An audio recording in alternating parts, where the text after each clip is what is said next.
everybody, welcome back to another lessons from lessonsforcivil.com. I'm Bayd and in this video I'm going to talk about another structural failure which is called buckling.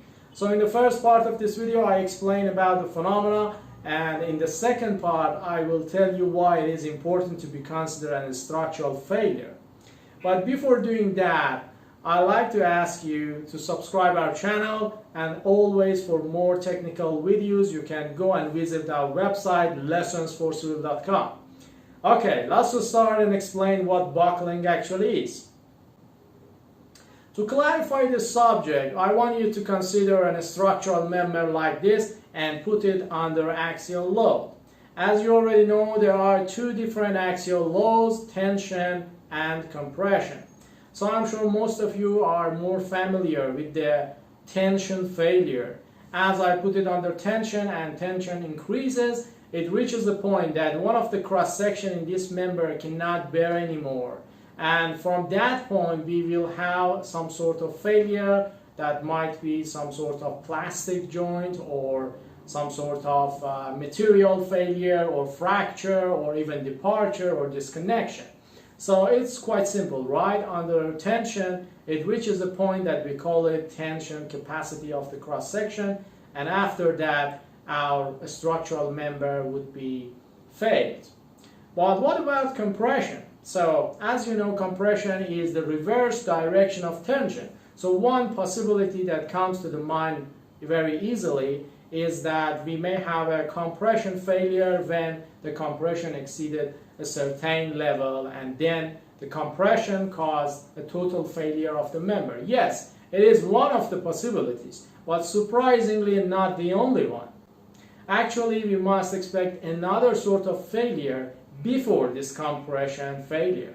The other form of failure that we may expect is called buckling, and it's due to the slenderness of our structural members. That happens like this. It's actually a lateral displacement, a lateral deformation that is undesirable for us because it can undermine safety as well as functionality of our members. So all in all, buckling is when the failure happens due to slenderness and in form of deflection, even by not reaching the ultimate capacity, the ultimate compression capacity of cross section.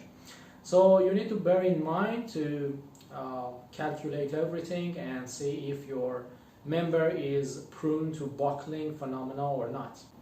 So now the question is, how can we calculate the amount of load, the amount of compression load under which buckling may happen? To calculate that, you can use Euler formula. As you can see here, there is a coefficient that is related to end situation, the end supports, and the rest of equation is EI divided by cubic L.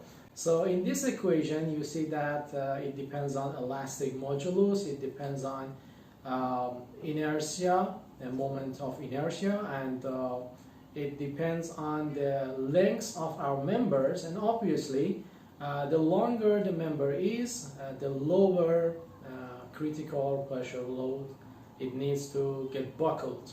So now in this table you can see different coefficients for different sorts of support conditions of a column. Now the other thing I want to focus is the relation between P delta and buckling. As you know, buckling is some sort of lateral deflection when the column is under pure compression, right? So from before, you already know that P delta is when the lateral displacement happens and the axial load creates secondary moments that might be considered in our calculation and in our design.